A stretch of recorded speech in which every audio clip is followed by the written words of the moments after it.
Okay, I was saying that was Stephen Covey, and talking just about one of the core principles. The first habit of the 7 habits of highly effective people is simply to recognize that you are in control. We, as he mentioned, sometimes blame other people, blame our circumstances, blame our parents, blame our genetic makeup, but ultimately, as he says, it may be that there are some things that make it harder for us. If we have genetic inclination to be overweight, if we, whatever it is, there could be something that makes it harder for us, but ultimately you make a decision how to confront it. So that's where he's talking about the space between your stimulus or what happens to you and your response, what you do in response to that stimulus. And in this case, it's attitudinal, but it's more than attitudinal. It's action, it's habit. If you want to overcome something in America, he was talking about people who are abused. The scientists show that people who are beaten by their parents or abused by their parents then very, very frequently become abusive themselves as parents. And he said, you're free to choose, no matter what happened to you as a child, you're free to make a decision to do something else, to be somebody else. Not what you learned from your parents, not what you suffered genetically, whatever else. It's still ultimately what do you do in response to the world around you. And as he points out, that makes a difference between us and animals. Animals can't do that. Animals don't have the ability to think about the consequences, think about the opportunities, think about what's happening to them, make their own separate decision. They respond in a very natural way. And somewhere in the creation of humankind, we have gained that capability of deciding, of making decisions, even making decisions, rational decisions, to sacrifice ourselves in favor of a principle or a value that we have. We will risk our lives to defend that, to fight for that. Whether it's fighting for freedom or fighting for whatever it is, we make a conscious decision, yes, it's worth risking my life for something, for example. Let alone, even harder than risking your life is to actually live your life on a day-to-day basis. Because making those decisions every day, in spite of what problems may confront you, is sometimes harder than just risking your life for a few seconds. Okay, I'm going to pass around the roll, and also with that is the table of contents of the book that you guys will help co-present as teams. I will pass the sign-up sheet next week. This book is in. It's on Moodle, so you take a look at the book. You notice I crossed out 3 chapters. That's not, I don't think, being that relevant to what we're talking about here. And so it's basically 1 through 8, and then the last chapter, 12, are the chapters. So there's only 9 chapters. I think that means there's going to be somewhere between, in most teams, there'll be 3 people in a team. So you can be thinking about that, who you'd like to have on your team. In a few teams, there'll be 4. I'm sorry, today. We've got 6, 7, 8, 9, 10, 11, 12, 13, 14, 15, 16, 17, 18, 19, 20, 21, 22, 23, 24, 25, 26. So right now we're at 3. The people that are in the class, we have 3 per team for 9 chapters. I know not everybody's here, but so take a look at those chapters. Think about it. You go on to the Moodle site and actually review the chapters. And next week I will pass a sign-up sheet. It has to start someplace. So obviously, if you're the last one to get the sign-up sheet, you may not get the one you want, but at least you'll have a chance to think about it. The closer you are to the front of the room, we have empty seats at the front of the room, the more likely you're going to get a quicker shot at deciding what you want.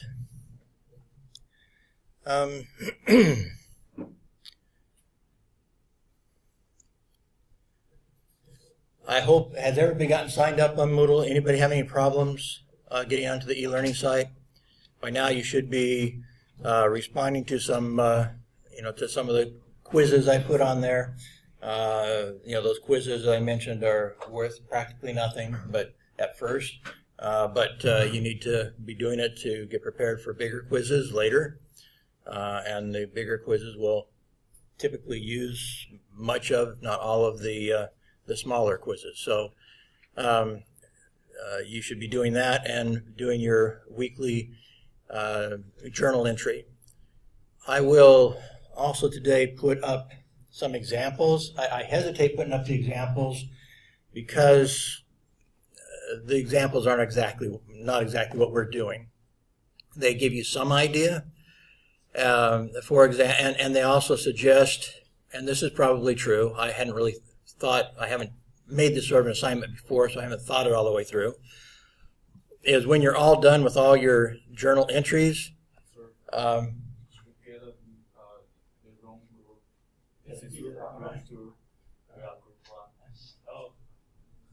okay, thank you. Sorry. I keep forgetting I got two groups, and it should be in here, but excuse me.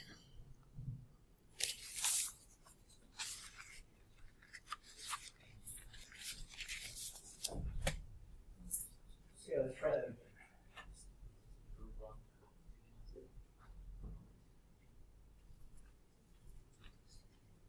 I just grabbed the first one and didn't think about it. Anyway, what I started to say is with these self-reflective journal entries that you're making, in looking at the examples on the internet, it did kind of remind me that probably at the end of the semester, you will probably have to add two things to your journal that to kind of top it off, to finalize it. One will be, and I wouldn't do it now because you don't know what you're talking about yet. When you're all done, you'll have your 15 weeks of journal entries, and then you'll write an introduction and you'll write a conclusion. So you'll kind of tie it all together with an introduction and conclusion. But for now, all you have to worry about are those entries, and those you don't have to change unless you choose to change them.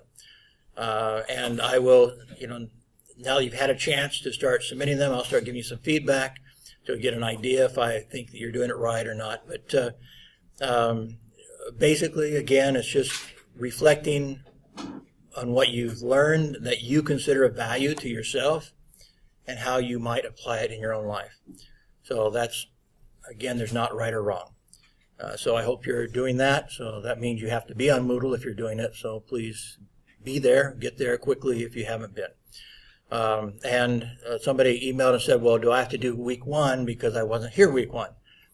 Well, yeah, you still have to do week 1. That's why actually this last week I didn't give you a lot of homework, so you go back and get caught up. And so, yeah, I mean, there's important stuff in week 1 that I didn't want to reteach again, but it's still important that you do week 1. You may go over it a little bit faster than you would otherwise, and take your chances on passing the quiz or doing a good job in the quiz, even though you didn't spend a lot of time with it or whatever. But I would still encourage you to do it, even if it's even if you do it very quickly.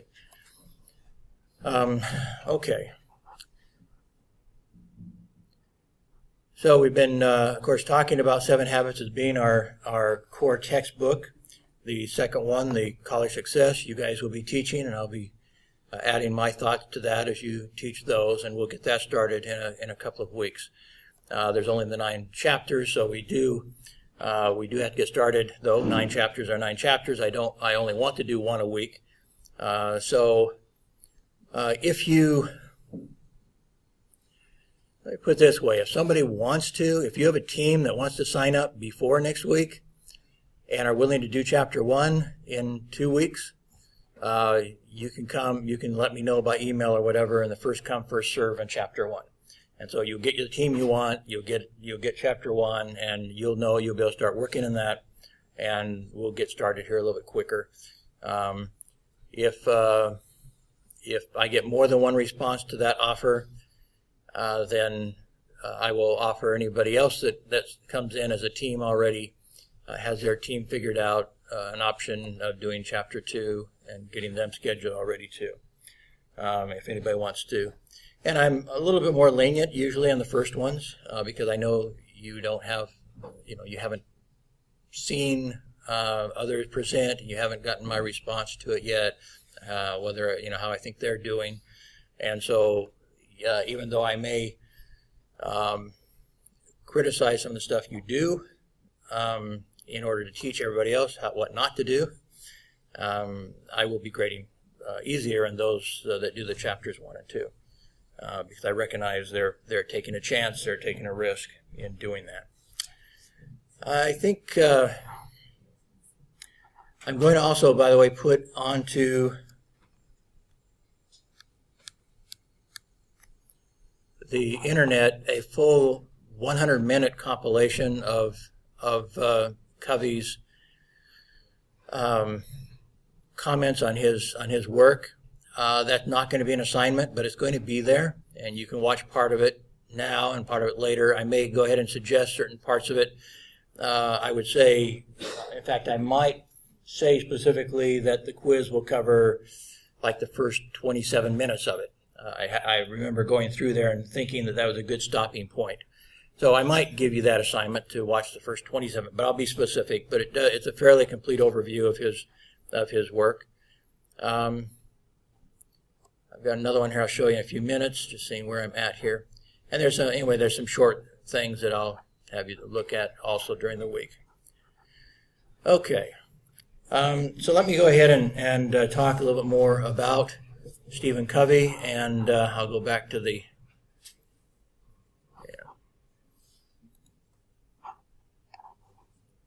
and his teachings. There is no real excellence in all the world which can be separated from right living. This is kind of the conclusion that Stephen Covey came to as he worked on his dissertation for his PhD. He reviewed 200 years of literature about how to succeed and how to make yourself, how to be a successful person. And what he found was in the first 150 years of American history, those books were all about, that they began at the very core about what we should be, what we as individuals should be in order to be successful. And then about 50 years after, the last 50 years of his research, he found that it turned to be, what should we do to be successful? In other words, they started ignoring what we should be and only teaching us the superficial things of what we should do. And that's not to say that those teachings don't have some value, but in a way it became a little corruptive because included, when you really come down to it, it included how do you manipulate people. So the first 150 years is how do you become a better person and other people will kind of gravitate to you and want to be to work with you and want to the term that Covey would use, synergize with you. And then it became how do you manipulate people, basically. And some of that is pretty obvious. Some of you have probably people have tried to manipulate you in such a ways that you have kind of resented it. I was just on a phone call yesterday, and some guy was basically trying to get me to invest $1,000 on hope, basically, on hope. And I said, nah, I don't think so.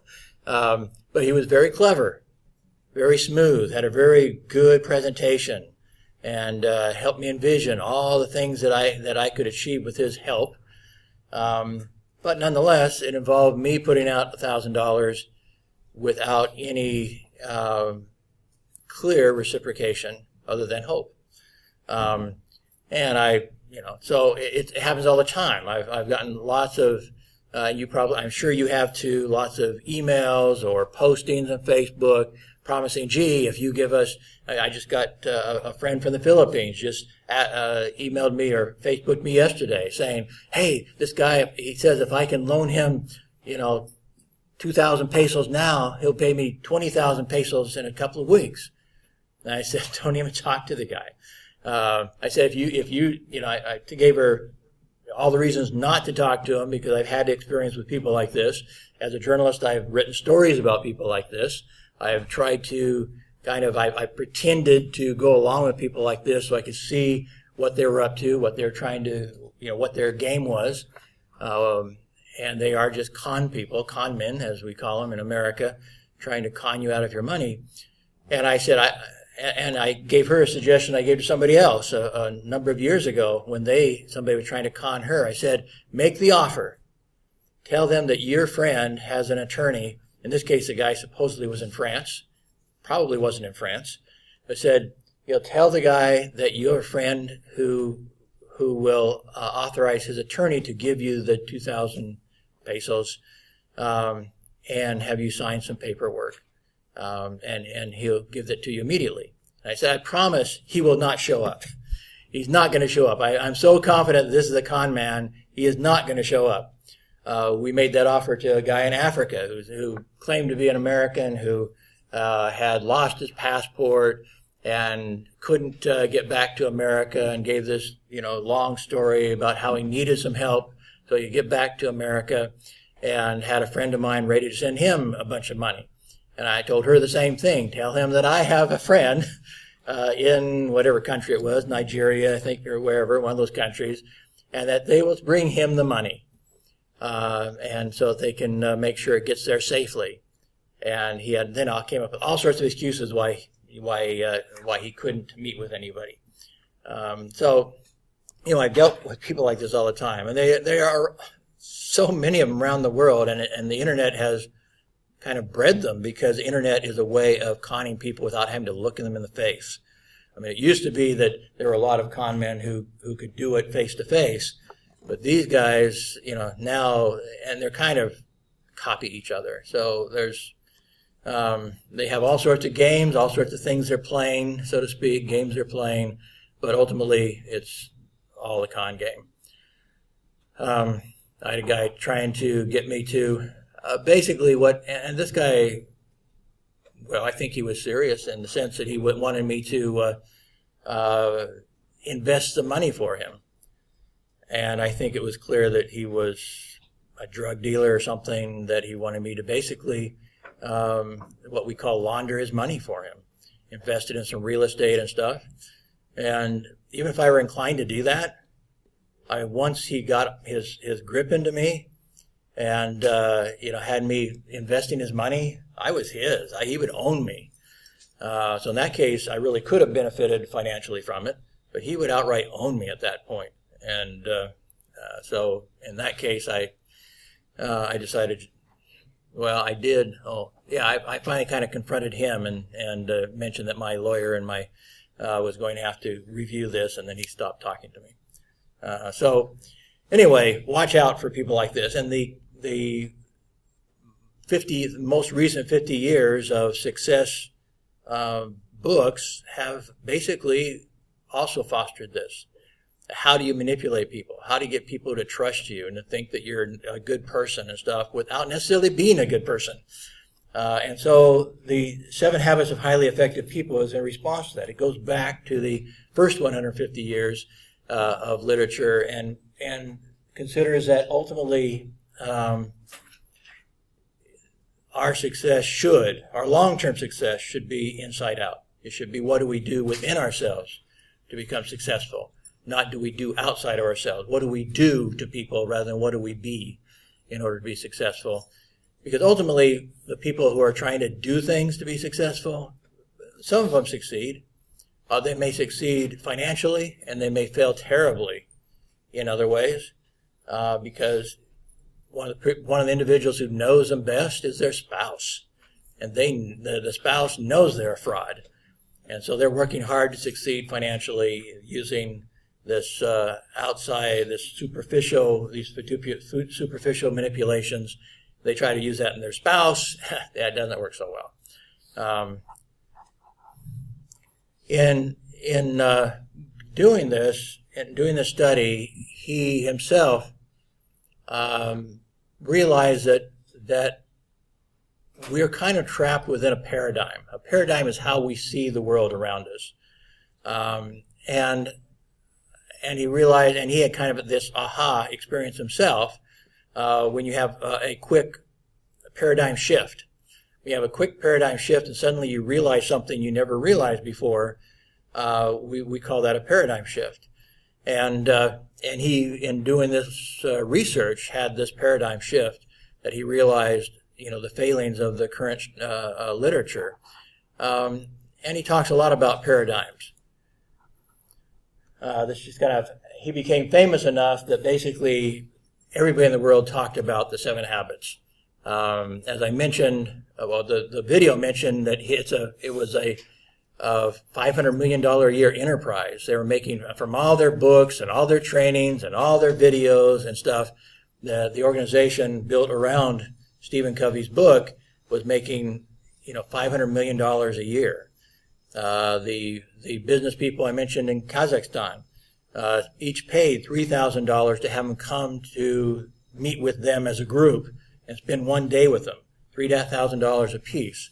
So that's how much they desired this paradigm shift, so to speak. He was, he met with many presidents and prime ministers and people like that. And so his work became part of society. It became part of our culture.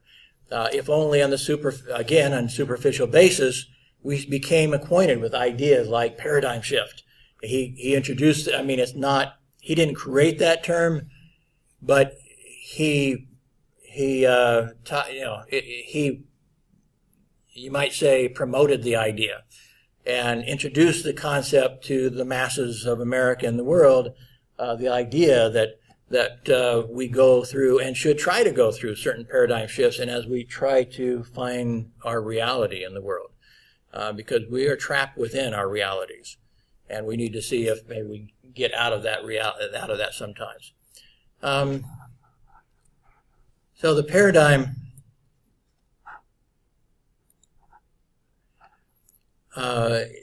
does control how we see the world.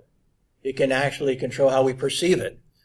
There have been lots of studies about how what some call selective perception, that you don't actually perceive some things. You can totally be oblivious to some things that are outside your paradigm. And so they can be presented to you and you will not only not remember them, not remember ever seeing them. Because I've talked before about our conceptual framework that we live within. And if it doesn't fit into our conceptual framework, we tend to push it out and ignore it. And it certainly doesn't stick with us because we can't fit that piece into our conceptual framework. And so in our very perception of things outside of our paradigm, we miss a lot. If we do, as we interpret the stimulus, as we encounter things in the world, our paradigm gives us an understanding of how to interpret it, how to understand it. And so that leads the last one to the interpretation. And so all the events of life, we look at them and we interpret, we see them, we perceive them, understand them, interpret them through our paradigm, through our conceptual framework.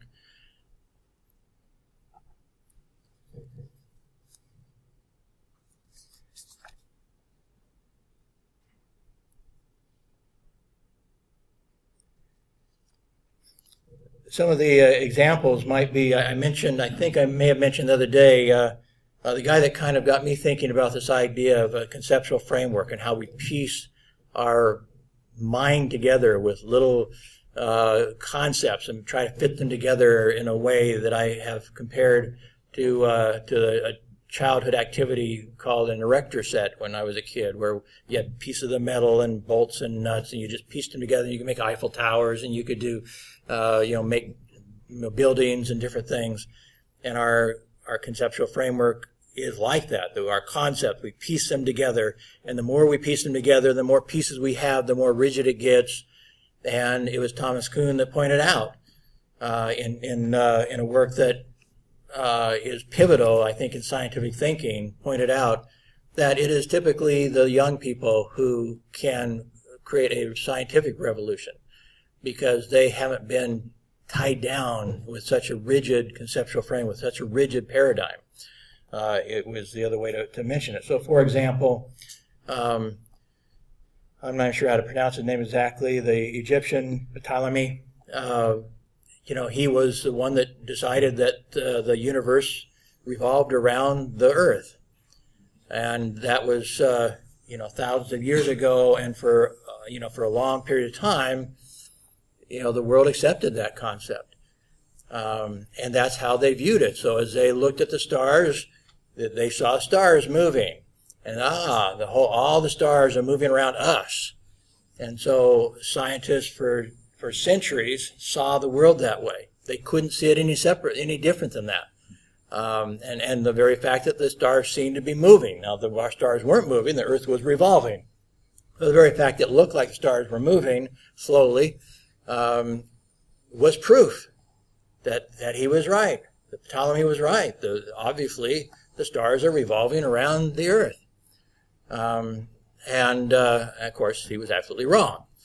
But scientists for centuries accepted that. Others came along and refuted that. And there was a scientific revolution and a whole new scientific paradigm about the Earth revolving around the sun. Same thing with other principles. Newton's theories on gravity are great. And they're still used to a large degree, but Einstein's theories have, in other areas, and about time and space and so forth, have superseded what Newton taught, and it made things much more precise in understanding of how the universe works. So time after time, we see these sorts of revolutions and paradigm shifts. Now, when you have an entire society change its paradigm, that's significant. But we can also have them individually. But it doesn't have to be science. The American Revolution, the founders of America, represented a paradigm shift. Because during that time, most of the nations were governed by kings. And in many cases, they were also intertwined with religion. So there was each country had a king, and they were taught that king of royal blood had a right to that, and the people should follow him faithfully because he had the right to be that king. It got compounded by the fact that the king was supported by a church. In different countries, there are different churches. But the church intertwined itself with the government, and so now it was not only the teaching that you should follow the king, but now it was a religious principle that you follow all of these teachings, or you were not just a heretic, religious heretic, but you were a traitor to the country because this religion was the official religion. And the Americans came from those countries. They came from Germany with that sort of country. They came from Italy and Spain and Great Britain with those sorts of standards where there were kings and there were official churches that controlled everybody's lives. The Catholic Church, for example, it discouraged education in a sense. It was actually heretical to read the Bible. That only people who should read the Bible and tell you what the Bible said were the priests, nobody else. And of course, people showed up to America, they started to learn how to read, they started saying, well, guess what? We get to read the Bible. We get to decide ourselves what it means. And a lot of churches sprang up to where in America there's well over 1,000 Christian churches. So Christianity is not a single entity by any means in America. There are, like I say, well over 1,000 different churches in America. All calling themselves Christian, and all having their own interpretation of the Bible now. But the whole basis of America was by this paradigm shift that nobody can tell us what we should do, basically. No king should tell us what we can do. No king has the right to tell us what to do. That we, the people, we get to decide. The idea of democracy and representative democracy. This was a paradigm shift that did not exist in any other country at that time. Now, lots of other countries have tried to copy it, some successfully, some not successfully, but because some, just like Covey's pointing out, some do it from the outside. Some do it from the outside in. They want to appear like democracies. They really don't want to be a democracy, and so they don't really give people power. They pretend to give people power, and there's of course obviously a big difference. But that was a major paradigm shift in world thinking, and it's now become popular enough that, as I said, even countries who definitely do not have a democracy like to pretend that they have a democracy, because the world has accepted this paradigm that people should have the say, whether they actually do or not.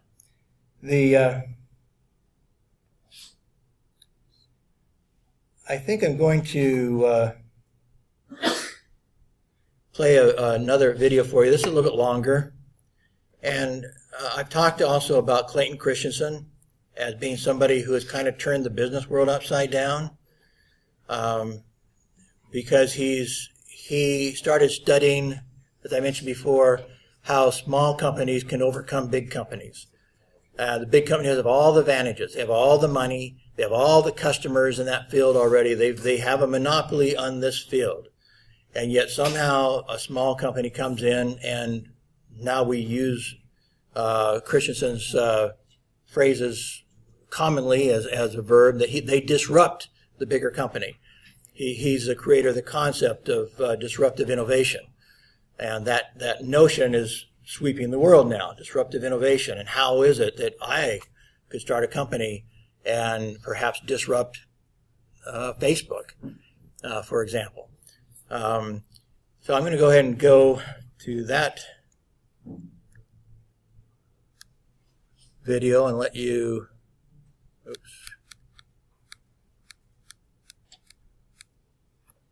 and watch that.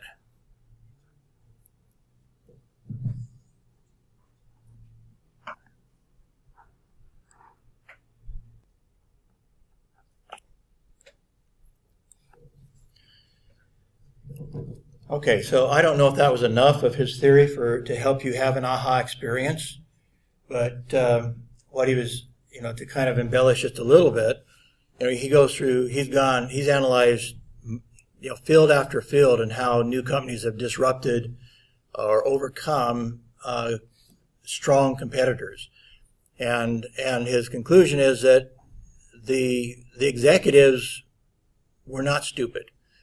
The same executives, he pointed out, in some companies have been heralded as pioneers and brilliant, geniuses in creating a company, a couple of years later are condemned for being inept when another company disrupts them. And yet, without his theory, especially without his theory, they're making all the decisions based on what a Harvard professor, other Harvard professors other than Christensen, would teach them. How to, I mentioned earlier, I think his doctoral dissertation was about computer hard drives. And in that case, it exemplifies that you're always supposed to trust your customers.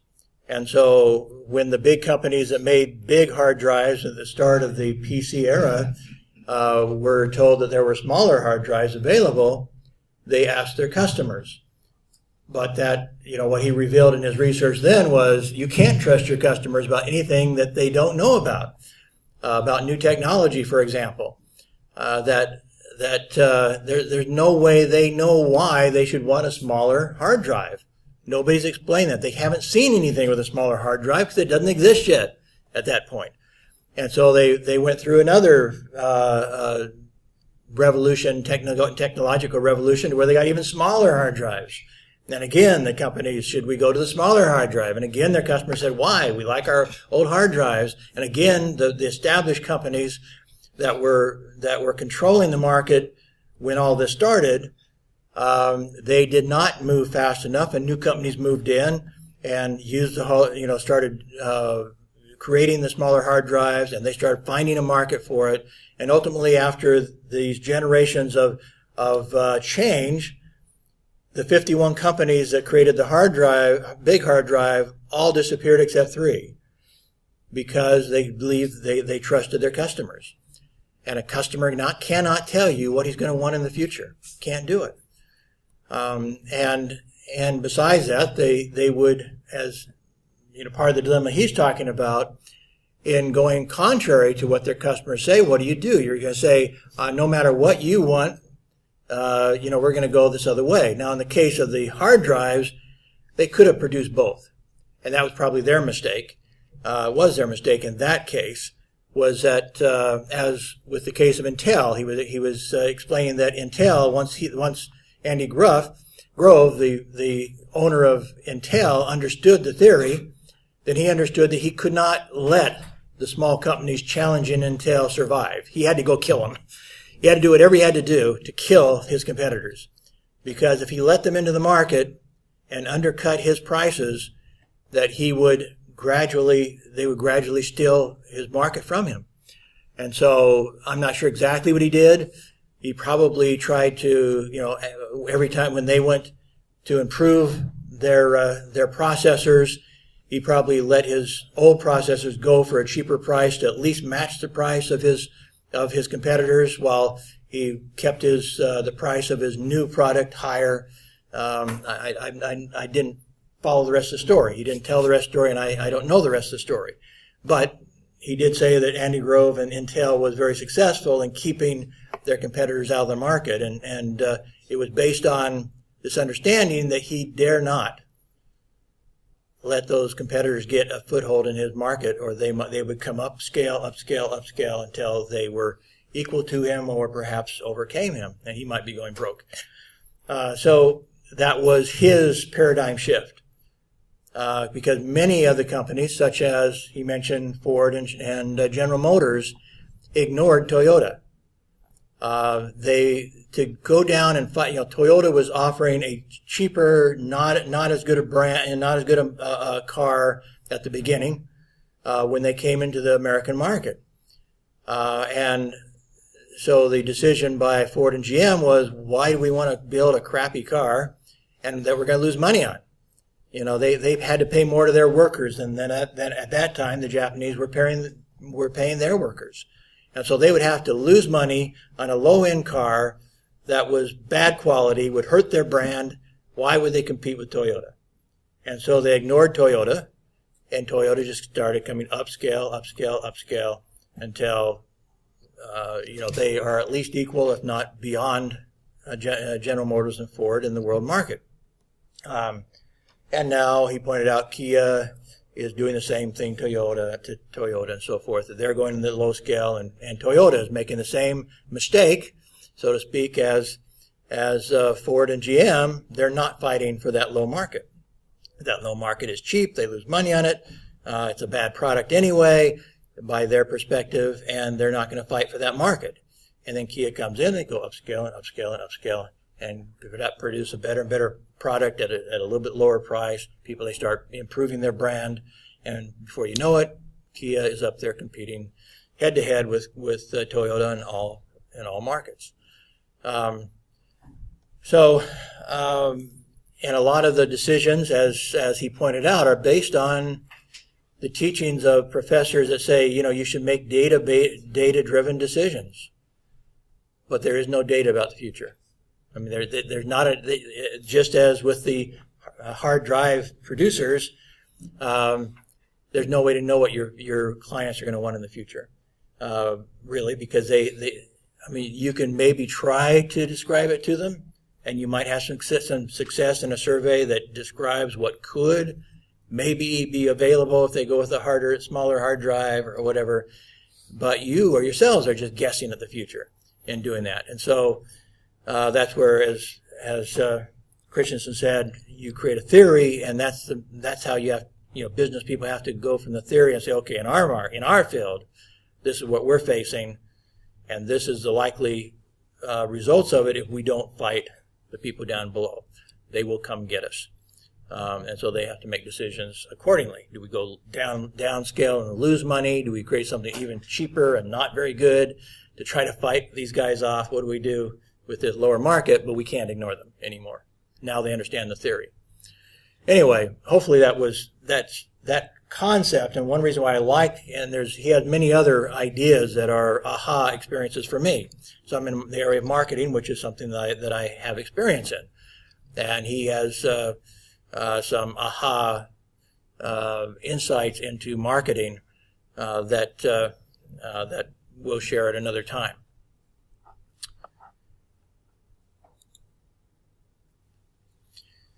Anyway, Covey says that a simple way of understanding a paradigm is to see them as maps.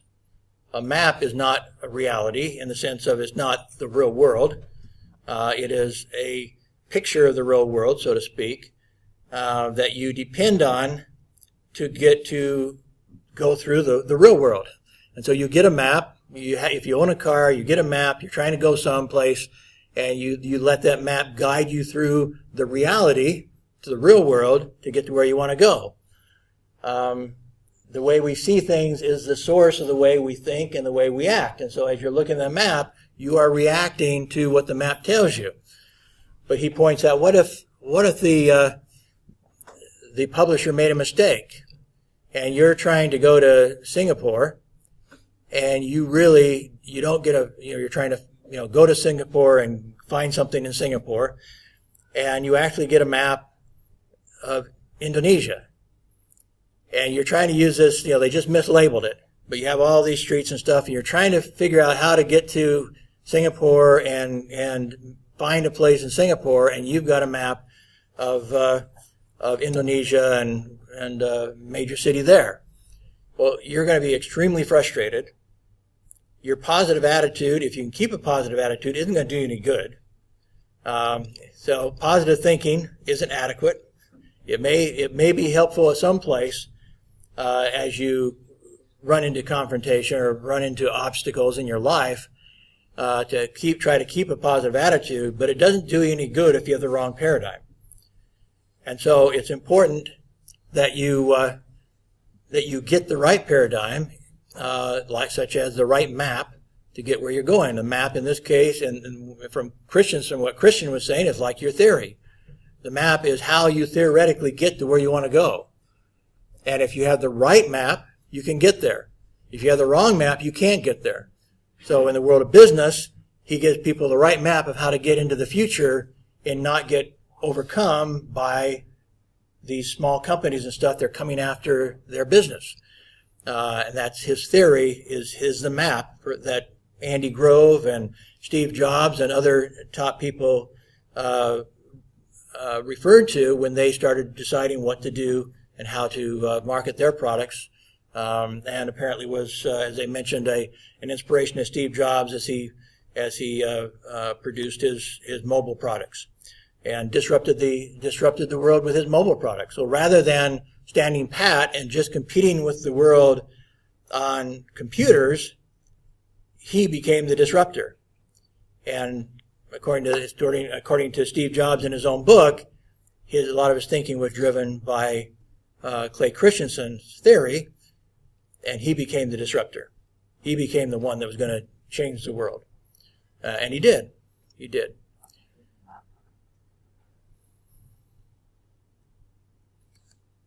So paradigms are the source of our attitudes, our behaviors.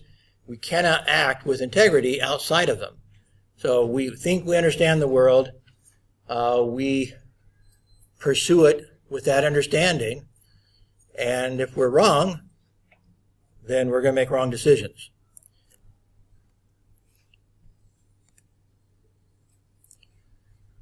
Okay, some of you have seen this before. If you have, don't tell anybody else. But first off, how old would you say this young lady, this person is? You had to estimate. It's just a drawing, obviously, so we don't know. But how old do you think this person is? If you had to guess. How do you think she's in her 20s? 20s? 30s? 40s? 50s? 60s? Nobody has an opinion. Anyway, I think most people would agree she's on the younger side. So maybe 30s, maybe 20s. Could be 40s, but stretching a little bit. She looks younger than that. Not likely to be older than that.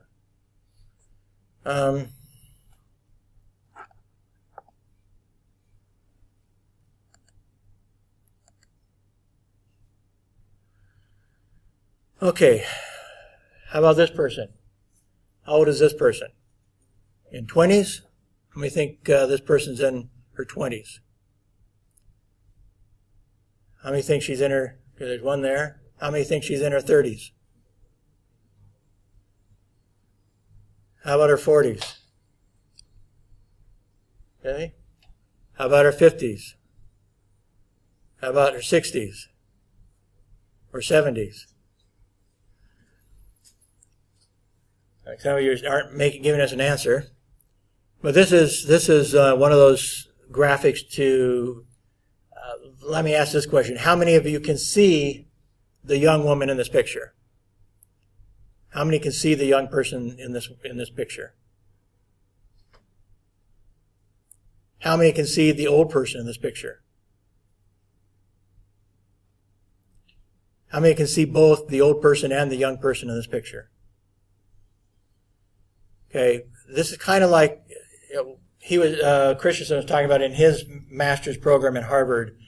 They used this, and the idea was by using the previous one. By showing that one first, they tried to program them to see the young person in this one. And in the way they did it, they were successful in getting them to see the young person. If you don't see the young person, then you define that. In this case, not sure.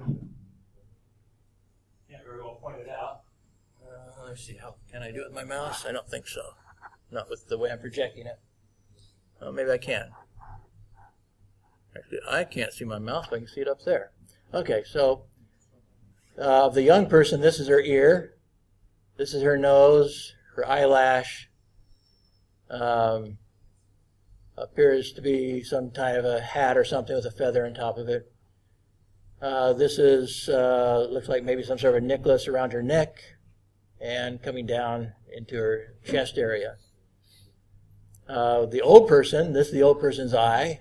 This is the old person's, this is the old person's nose, whereas it's the young person's chin. All of this is old person's hair, pretty much a scarf from the old person. Anyway, this is the old person's chin, old person's mouth, old person's nose, old person's eye.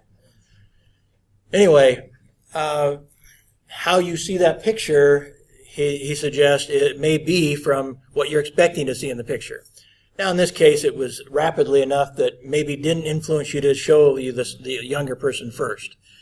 We didn't program you very, very hard.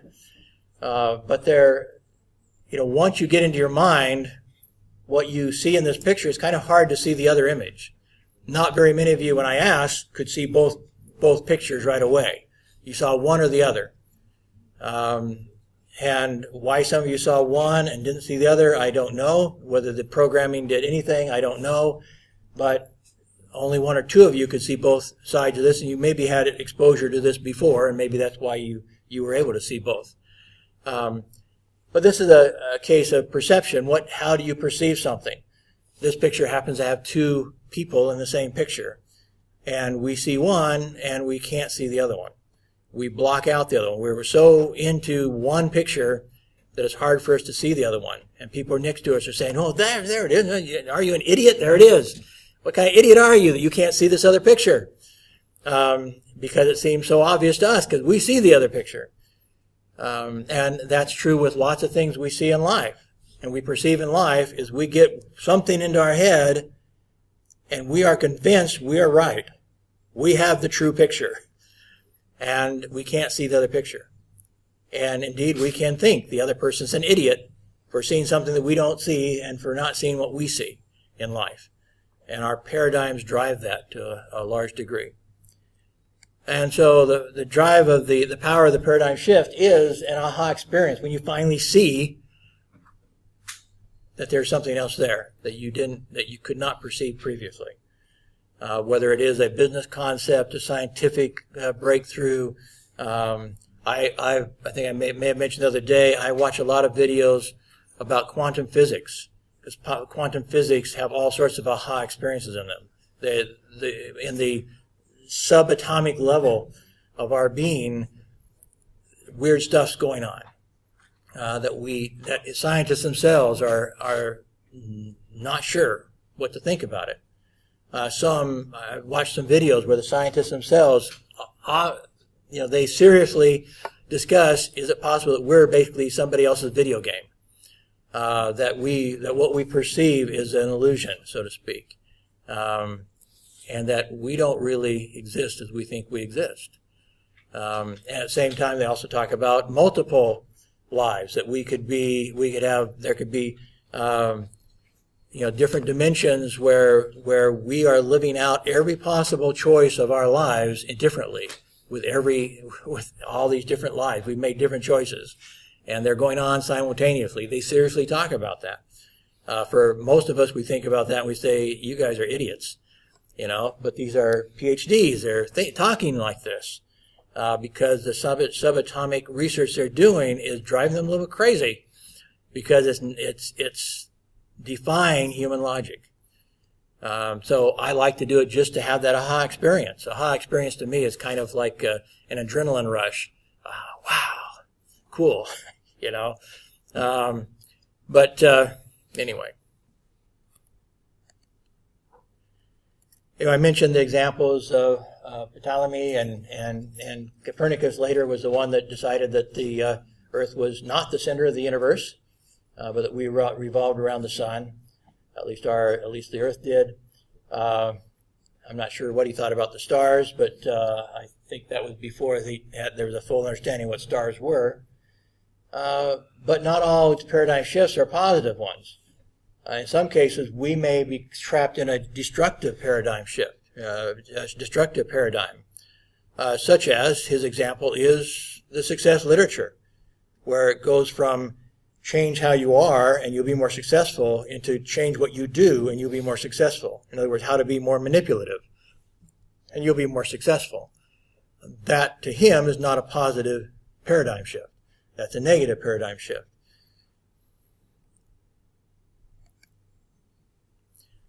And where we are depends on where we sit. It's paradigm shift it can be actually kind of a painful event. It can be a negative event. It can be a positive event. But a paradigm shift, and this, of course, is just a joke, but it can have a dramatic effect on us. So, the real key, as I've been saying, is are we concerned about how people see us or how we are? What we see is highly interrelated to what we are. Paradigms are powerful because they create the lens through which we see the world.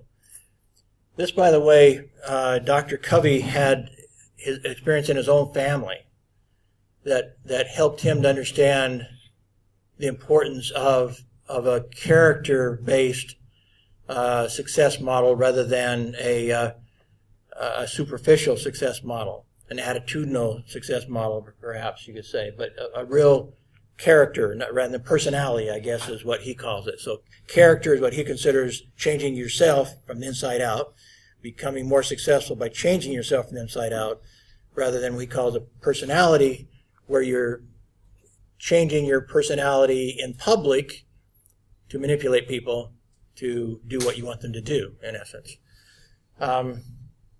So anyway, within his own family, he had a son who was very awkward as a young child.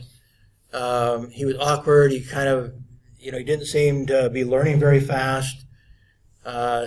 He seemed to be a little slow in his development. Physically, mentally and physically, he seemed slow. They put him on a baseball team, and for really young kids, and he would swing the bat before the ball was even pitched. Sometimes, he had no concept of how he was supposed to hit that ball with his bat, and people would laugh at him and make fun of him. He was just awkward socially, awkward physically, slow mentally. And they were embarrassed. And so they didn't know quite what to do. They tried to encourage him. They would get mad at other people that made fun of him. They tried to protect him. But they came to the realization that they were doing these things for themselves. That if they had to be honest with themselves, they were embarrassed by him.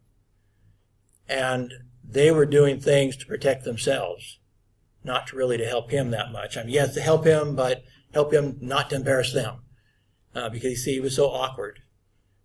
And so they, as he was studying all these concepts, he was writing his book and writing a dissertation, and he was doing work with IBM. He was teaching IBM executives how to be more successful. And as he was doing this, he ran across a term.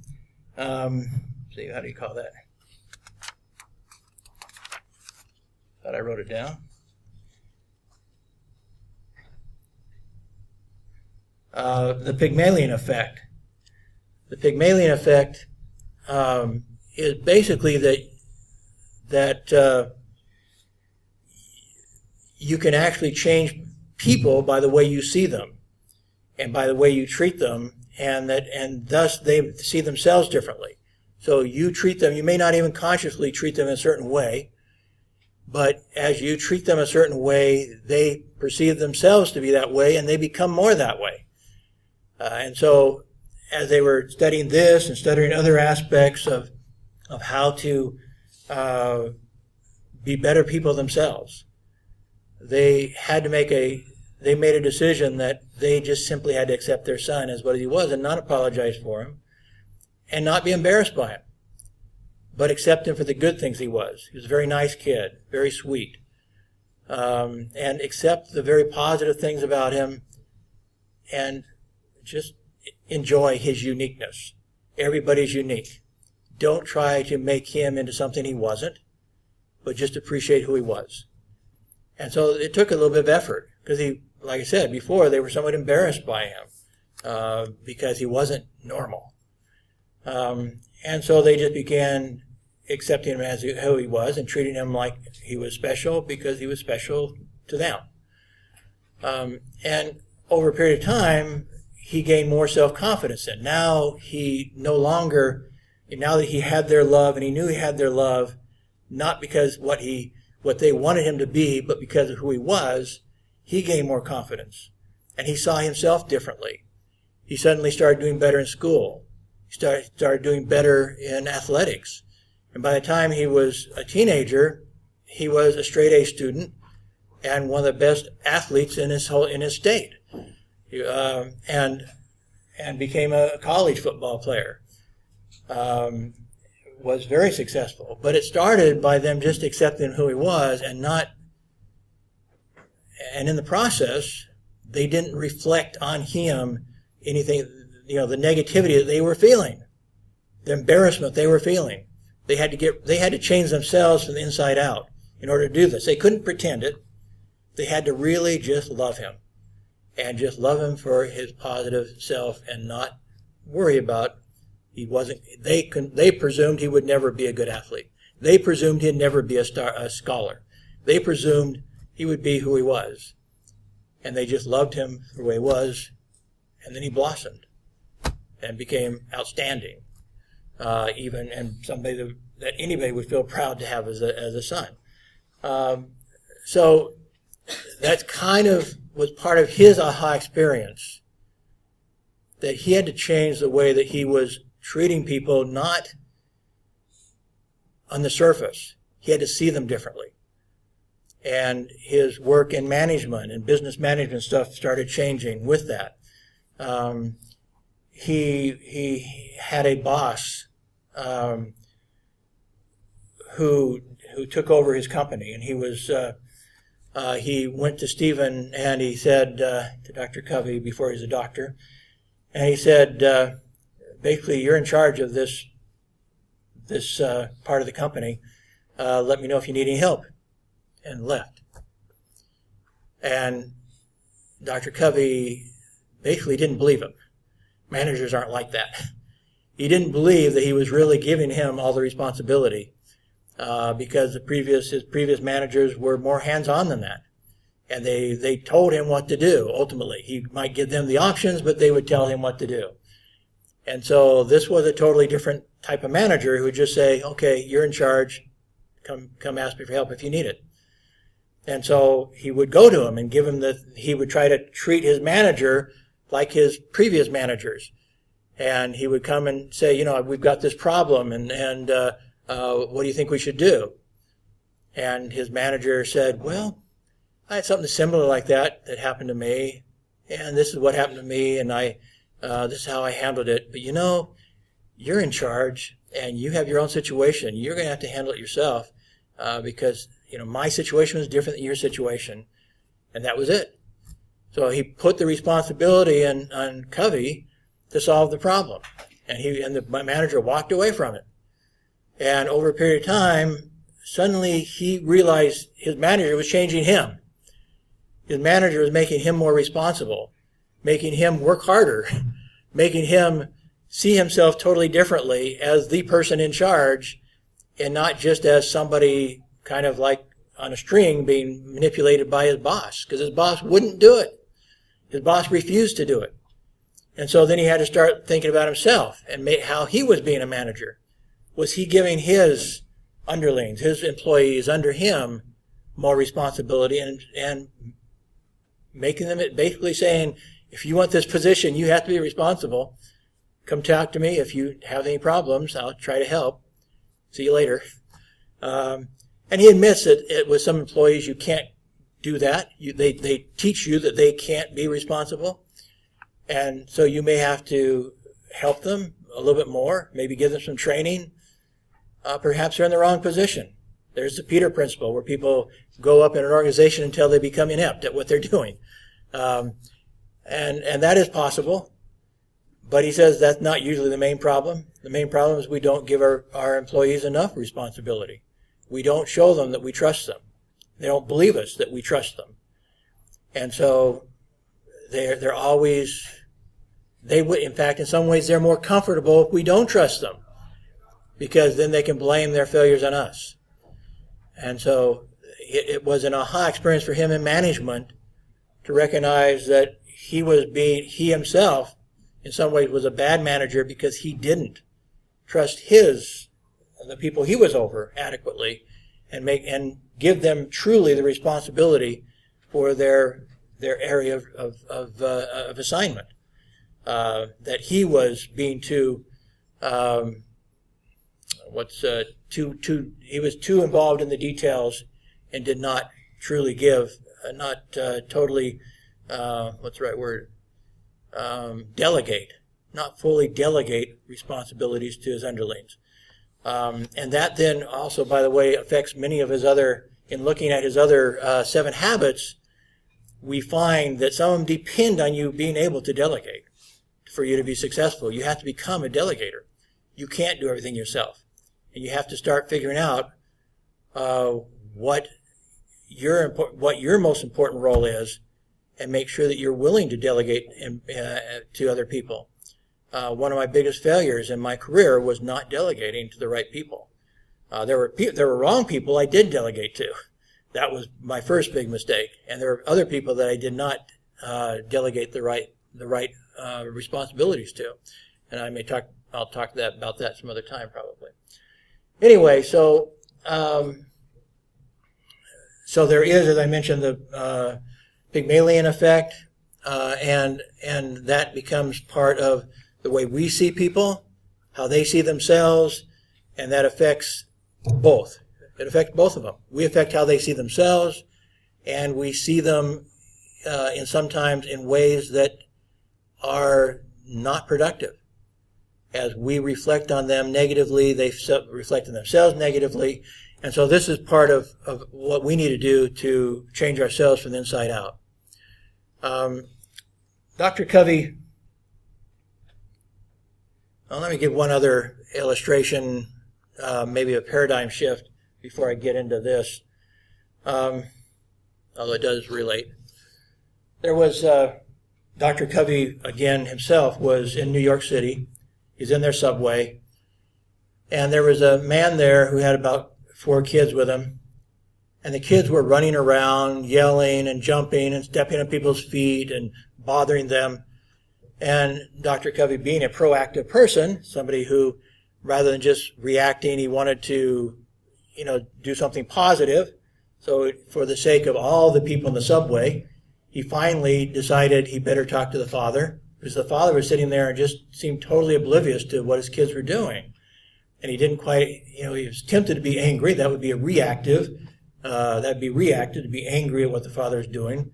But rather than that, he decided to be proactive and talk to the father and let the father solve the problem. And so he went to the father and he said, I don't know if you've noticed, but your children are running around and they're stepping on people's toes, and they're maybe an accident, but they're hitting the books that they're trying to read and stuff like that. They're making a lot of noise, and it's kind of upsetting some people here. And the father started to apologize. I'm so sorry. I'm just kind of spaced out. I need to bring them under control. We're just coming from the hospital, and my wife just died, and I'm trying to figure out what to do now. Not just my children, but our lives, but I will do something about it. Now that aha experience, this man wasn't being a negligent father. He was a caring father, but a man in mourning, a man who didn't know how he's going to deal with the rest of his life at this point with the death of his wife. And now that changed. Not only was this an aha experience to understand why this guy might not be paying attention to his children at that moment, but now that also changed his attitude. How can I help? What can I do to help? Because Dr. Covey, on the inside, is a very good man. And he'd grown up with principles of right and wrong, and to try to be of service to other people and so forth. And so that brought out from him his best self. Now that he understood, now that he had a paradigm shift, he wanted to help. Other people might not react the same way. They might not even care that he just lost his wife. They might still just be antagonizing. They might have been more reactive than proactive and started yelling and screaming. Who knows how other people might react to that. But for him, this was an example of a paradigm shift in his own life, when now, once he understood, once he was patient enough to understand, now it changed everything. It changed not just his understanding, but changed how he would react to the understanding of the situation. He believes that most of us have a sense of what he believes are eternal principles, as eternal as gravity is in the natural law, that there are eternal spiritual laws as well. Not unique to any one religion, but that all of us, our conscience, whatever you want to call it, all of us have a sense of right and wrong. And some of us live by those, and some of us don't. But that inside we have a sense of fairness. We understand a principle of fairness, of integrity and honesty. That we know if we're not being honest, we kind of have a sense we know we're doing wrong. Because our inner core says that there is something important about integrity and honesty. We understand the principle of human dignity. That even our custodians here on campus should be treated with respect, that they're working hard to take care of us, and that while they may not get paid very much, I don't know what they're being paid. By the way the world works, they probably don't get paid very much. But they're doing their job, and they're taking care of making the place clean and beautiful, and they should be respected for that. Human dignity. The American idea of democracy is based on human dignity. That all people are created equal, that the king does not have the right to be the ruler of the citizens, that the citizens are the core, and the most important part of a government should be the citizens, not the rulers. Principle of service, importance of helping others, and we all, I think, have had experiences where we've helped somebody and we felt really good about it. It helps us feel better when we've helped somebody else. And that is important for the world, that there be more people that are service-oriented. And the principle of potential, as he saw in his son. But he didn't, on the one hand, he wanted to believe his son could be successful in athletics and successful in academics and stuff. He wanted mostly to see the potential of him being a wonderful person, no matter whether he's a good athlete, no matter whether he was a good student, that he was unique and valued and loved no matter who he was. They were waiting to see who he was, let him become who he was. But nonetheless, recognizing that there is high potential in everybody. I think I may have mentioned, some of you may not have been here, I was talking about in the first class, about the theory of multiple intelligences. How this one researcher has decided there's somewhere between 8 and 13 different types of intelligence in our brain. Some of us are really strong in some areas, some not, and weak in others, and vice versa. School typically emphasizes just 2 or 3 of those. And in fact, he doesn't even include memory as one of the intelligences. That's something else. It's not one of the separate intelligences, which most school is based on, is memory. And he doesn't even consider it one of the intelligences of any at all, period. It is a function. It's not an intelligence. But he studied it from the perspective of looking at child geniuses, like kids who could play Mozart at age 3 or whatever. They could play classical music at a high level when they were toddlers, basically, or young kids who were good, who could do calculus before they were 5. And stuff like that. So he looked at child prodigies and said, okay, if this kid can do it, there must be something in the human brain that allows him to do that. And other people may not be strong in that area, but it must exist in everybody's brain. There must be a part of the brain, a part of intelligence, and human intelligence that includes the potential to be solving calculus problems at age 4. There has to be that potential there. Or to be a concert pianist at age 4, or to be, whatever. Go down the list. Some of the social intelligence, one of them, for example, is social intelligence. You probably have heard of that. You may have heard that phrase, but not understood as one of the intelligences of the multiple intelligence theory. Social intelligence is not rewarded in school, hardly ever. Usually penalized if you're socially intelligent, because that means you're talking to people when you shouldn't be, and that you're not paying attention sometimes when you should be. And that's my brother. He got very mediocre grades in school, and was sometimes kind of embarrassing to the family because he wasn't all that interested in academics. He was interested in having friends and doing fun things, and now he's worth about 1,000 times what I am financially, because he put his social intelligence to work for him and became very successful in sales and management and has his own company and is worth a lot of money because of his social intelligence, which was never fostered in school, but which he had innately within his mind. So when we start talking about potential, we should also start looking at multiple intelligences, because people have intelligence that we sometimes don't recognize, and we penalize, and we don't foster. And that's one of them, in some cases, is social intelligence. I mentioned my nephew, who has an IQ of something like maybe 70, hundreds average. He's at 70, something like he was deprived of oxygen during childbirth and had some other things happen that we're not exactly sure why his mental development has been slow. But he's 40 years old. He still doesn't know how to read and write. But as I mentioned in that first class, he knows everything about animals.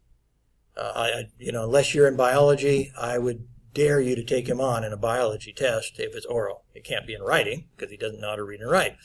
But you take him on and about animals and stuff, and he'll beat your socks off you because all he does, he loves sitting around watching nature shows on TV and walking in the natural park near his house and raising his pet turtles and his pet various pets he's had over the years. He's very much into that. He loves that. He doesn't know much of anything else. He's very awkward socially. He doesn't, like I say, he doesn't know how to read and write. He doesn't have a driver's license. He probably never will. His mother's trying to figure out what she's going to do. She's 70 now. She doesn't know how much longer she'll be around and what she's going to do about her son. He's capable of doing lots of things, but there's a lot of things he's not capable of doing. But anyway, my point is that even he has a part of his intelligence, something that surpasses mine. I would not take him on in talking. I actually took a lot of biology classes, but I would not try to take him on in trying to answer questions about nature. He would kill me.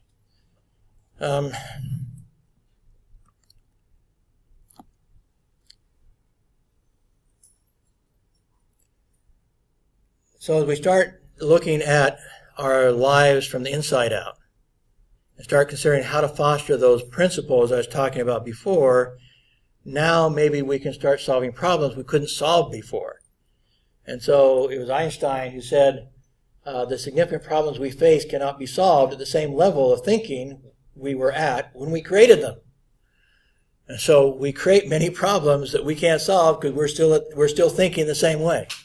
And so until we change the way we think, we can't solve the problems we're trying to solve. We have to learn how to change our paradigm, or we're trapped in the paradigm. And we won't escape. We won't be able to solve the problems because we're right where we're at. We're where we were at when we caused the problems, basically. We're trapped in our paradigm. And so the question is inside out change or outside in change. Inside out, again, suggests starting with yourself. What am I doing wrong to cause this problem? And most people don't start that at that point. Their point is, what are they doing wrong to cause this problem? So they tend to blame everybody else. What did my parents do wrong to cause this? What did my employees do to cause this problem? Why are they so imp? Why are they so lazy? Why aren't we getting more production? Everything's about the problem of other people. And then when they try to solve it, they start looking at these personality solutions. I'm going to be friendlier, I'm going to do this, I'm going to do that, and they don't do what the Coveys had to do with their son and look at themselves at the deepest inside of how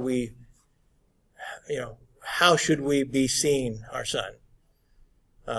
Should we be seeing and reacting to him as this awkward, clumsy, stupid kid, or should we just love him and accept him as he is and foster his talents as he chooses and enjoy him and help him achieve his potential, whatever it is we don't know right now. It doesn't, there are certain areas where we have we're kind of skeptical that he's going to be a star athlete. We're kind of skeptical he's going to be a straight A student, but we love him. How do we just foster what he is and love him as he is while he's that way? And then he blossomed and turned into everything they had ever hoped for when they were looking at it in the superficial way. So, principles, he says, when we're talking about principles, that's when we're talking about the inside. Inside out means that we have to talk to ourselves first about what our paradigm is, and we start with ourselves in any problem. What is my part in this problem? What can I do better? How is it that I'm not handling this problem right? And so that's where you start rather than the outside in. And you start looking at those principles of integrity, of human potential. Are you treating people can you see them with their human potential? Can you see them differently? And can you react to them that way rather than those lazy bums just trying to take my money from me and not do anything for the company? Can you look at it differently? How are you managing? How are you giving them? When you delegate to them, are you really giving them responsibility? Do they really feel part of the process, that they're important to the company? Or are you treating them like slaves, basically, and not giving them that opportunity to grow?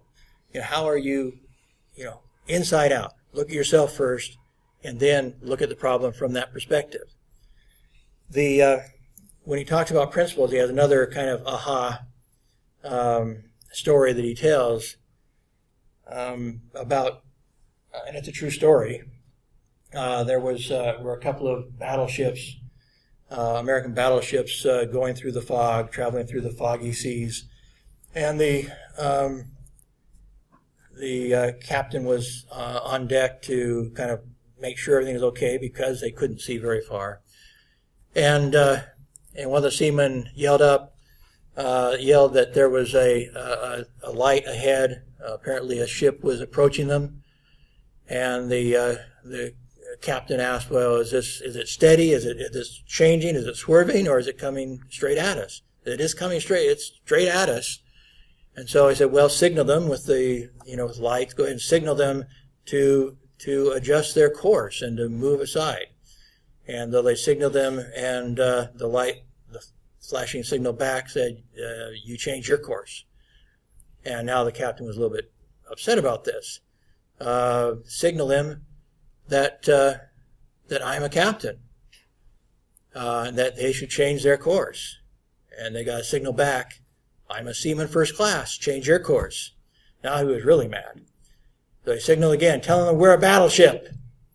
And they got a signal back, "We're a lighthouse." Suddenly that changes your perspective. Lighthouse isn't going to change its course.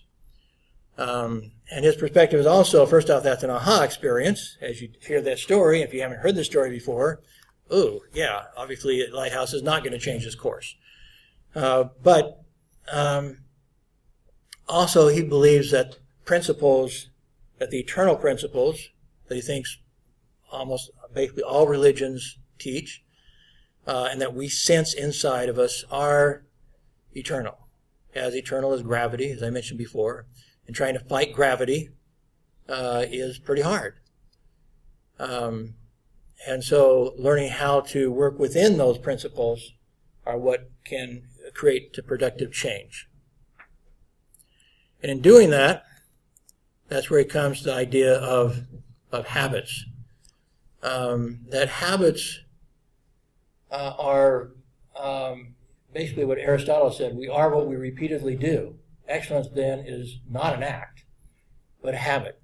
So you have to make a habit out of excellence. There's a common saying in America, and you probably hear also, I don't know, but if I can find that here.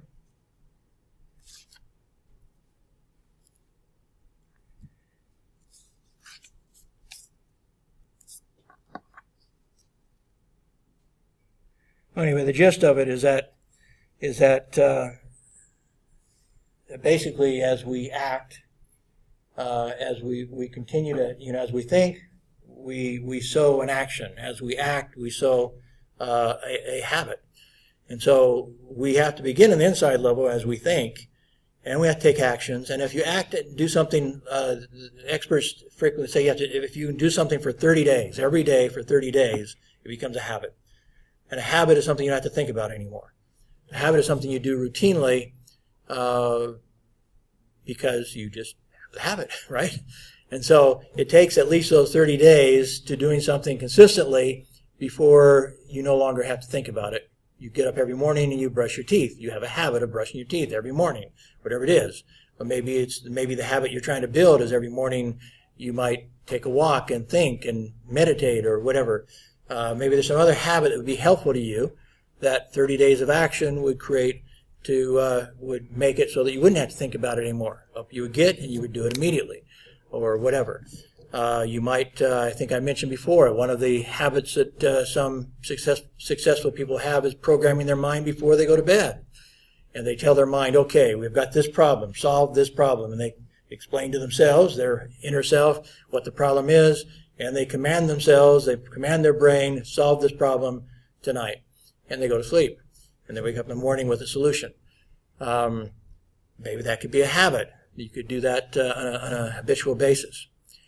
To change a habit, like I said, it does require some consistency of action, but it also requires some other things. It also requires your knowledge of why am I doing this? Why should I develop this habit? And it may require some skill. at doing the habit. You have to understand that habit or that what you're trying to accomplish well enough that you develop some skill, and now you put it into practice. You have desire to put it into practice. Now you put it into practice regularly. Now it becomes a habit. But you really aren't going to start on it until you have some knowledge why and some understanding of why you should do it. Develop a few skills that you're attempting to do it, and over a period of time, with a desire, start doing it on a routine basis, and now you have a habit of excellence. Oops.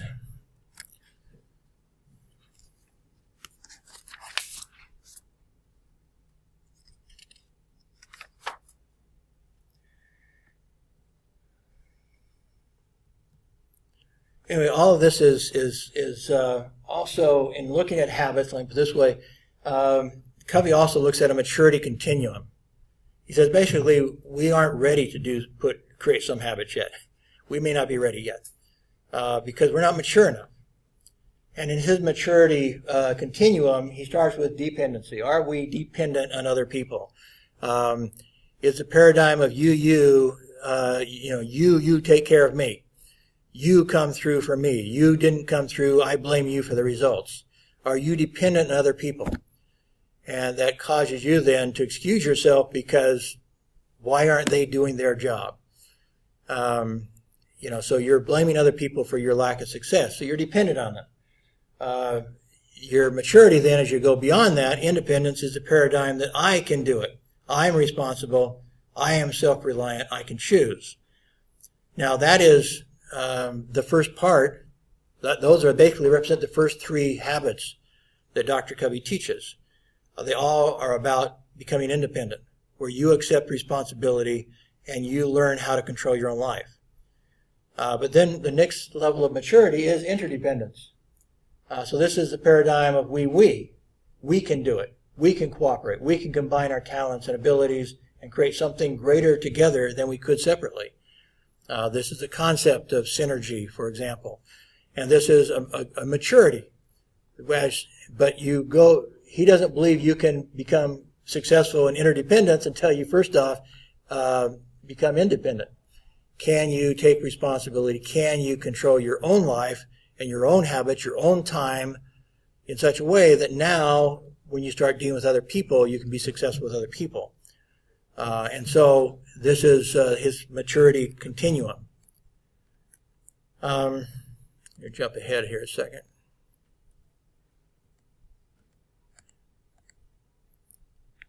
Okay, I thought there's another one in there. I guess I didn't copy it. Anyway, so as I mentioned, as we proceed, there are three there's the first three habits that I said relate to do you control yourself. One is be proactive. Don't make excuses. You're not reactive. You don't just react to what other people are doing, but you consciously say, I'm in charge of myself. No matter what anybody else does, I'm in charge. I will react the way that I decide to react. You don't just quickly react. I'm going to use the wrong word. Well, you are controlling. You're not allowing yourself to react without thinking about it in a negative way. But instead, you take the proactive approach and say, okay, I'm in control. I'm responsible. And I'm going to decide what my response would be rather than reaction, right, what my response would be. And it's a thought-out decision. And you don't blame anybody else. You're going past the dependent mindset, and you're going on to the independent mindset. But as part of that then, so deciding I'm responsible for myself, the next step then is begin with the end in mind. Setting your goals, deciding, as I mentioned, where are you trying to build your road? And knowing what the end goal is. Where are you going?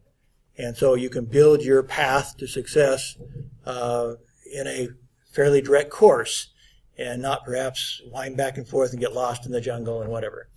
And the third one is putting first things first. You only have so many hours in a day, and even though some may be people, you just work harder. I'm all for hard work. I'm a hard worker, but still, ultimately, you need to start setting priorities. And that's where if you don't set your priorities right, you will fail because you will run out of time. So as we look at putting first things first, there will be some new concepts perhaps that will help you plan your day and understand what your priorities should be.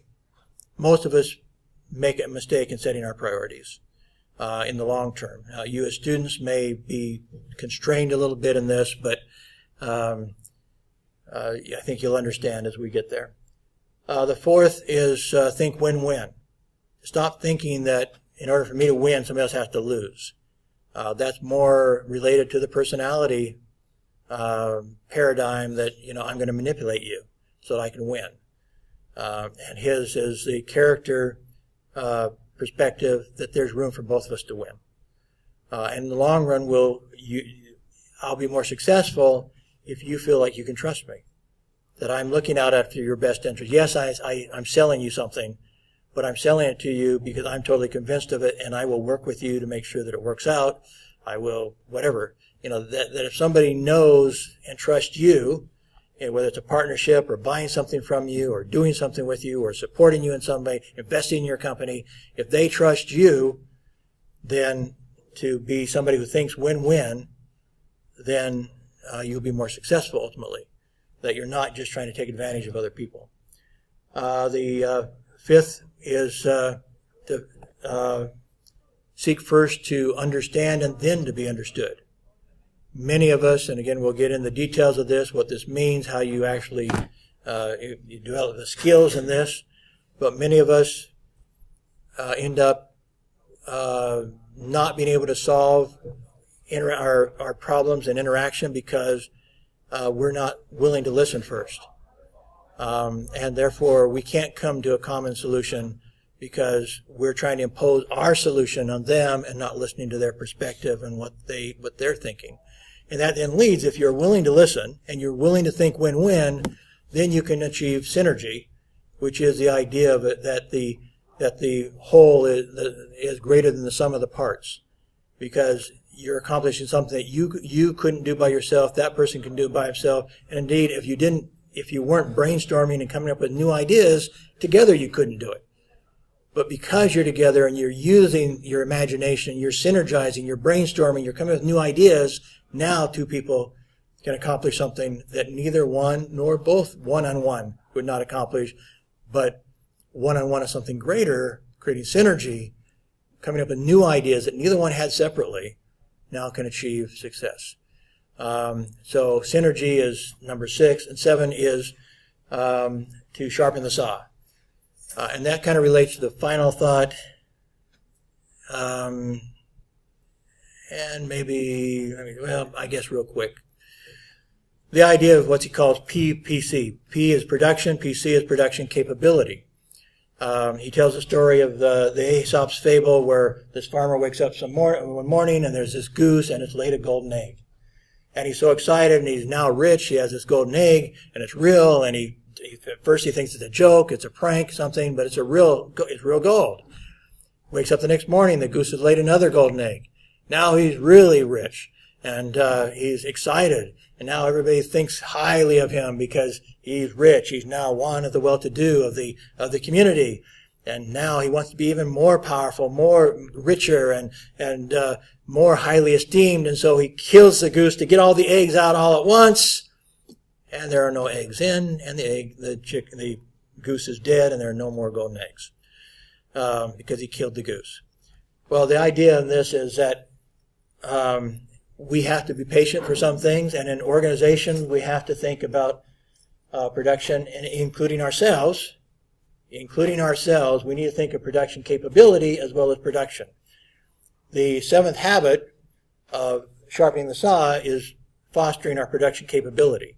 That maybe is studying, is lifelong learning, is learning new skills and coming up with new ideas and fostering those aha experiences where we have new paradigms.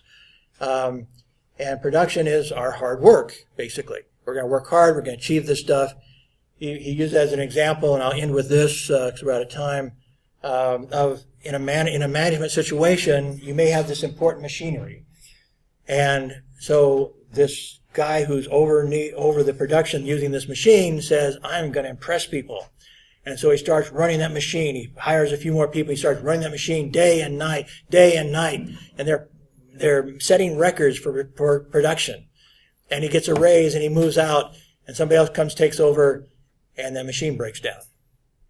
Because the other guy didn't take care of the machine. He didn't properly care for the machine. And the machine couldn't withstand day and night without some mechanical and some care. That can be true for us as individuals. It can be true for machinery, literally.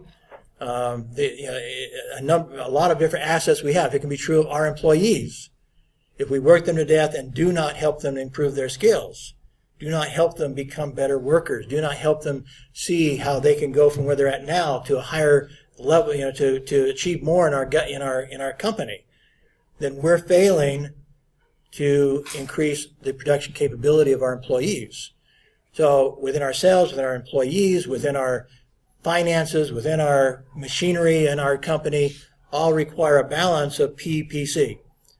Production and production capability, fostering the production capability, enhancing the production capability, and not just thinking work, and drive ourselves into the ground, drive our employers into the ground, drive our equipment into the ground. We have to learn how to balance our lives in such a way that we can be successful. And that's, in essence, it's part of several of the habits, but one for ourselves is part of our sharpen the saw. Do what we have to do to make ourselves better, and so that we can perform better.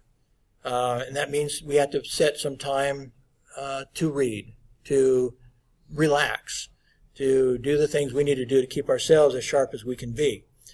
And it also is true, again, with our relationship with our employees. And so that's kind of in that area of interdependency, thinking win-win. How do I help my employees be more successful by giving them more training, by helping them set goals, by establishing a program in the company to help them become more successful as employees?